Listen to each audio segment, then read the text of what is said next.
பின்மாரியின் அபிஷேகம் மாம்சமான யாவர் மேலும் அதிகமாய் பொழிந்திடுமே, ஆவி நிரப்பிடுமே.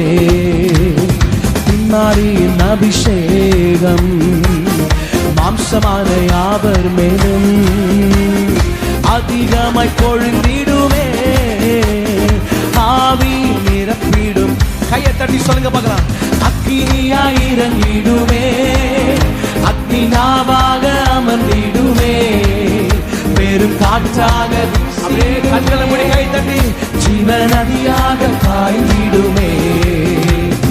அக்கினியாய் இறங்கிடுமே, அக்னி நாவாக அமர்ந்திடுமே, பெரும் காற்றாக வீசிடுமே, ஜீவ நதியாக ஆய்ந்திடுமே. மீண்டும் சொல்லுங்க கையை தட்டி. அக்கினி